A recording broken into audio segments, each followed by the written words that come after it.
Estamos viviendo una crisis energética global, con una demanda insostenible, precios elevados y el daño de los combustibles fósiles.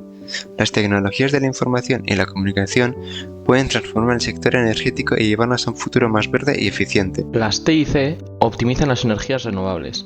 Internet of Things y la inteligencia artificial mejoran la eficiencia de parques solares y eólicos. Siemens Gamesa usa Big Data e inteligencia artificial para aumentar la eficiencia de sus turbinas un 20%. En distribución, redes inteligentes con Machine Learning transmiten más energía con menos pérdidas. Iberdrola, por ejemplo, ha logrado una mejora del 20% en eficiencia con sistemas avanzados. Y en la comercialización, blockchain y medidores inteligentes hacen los precios más justos y adaptados al consumo real. Los avances ya están en marcha y los resultados son impresionantes.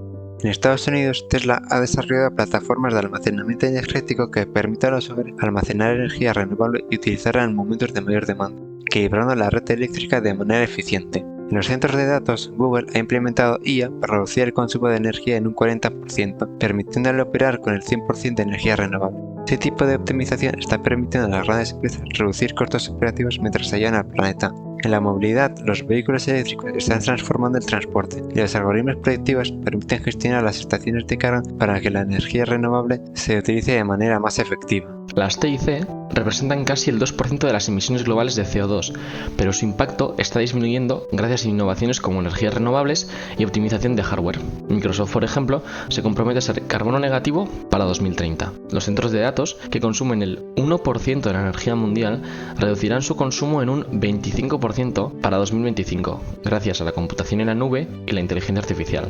Estas innovaciones ofrecen grandes oportunidades para los ingenieros informáticos, desde optimizar redes eléctricas hasta crear soluciones de almacenamiento de energía. Como futuros ingenieros informáticos, tenéis la capacidad de crear un futuro energético más limpio y justo. La tecnología será la clave.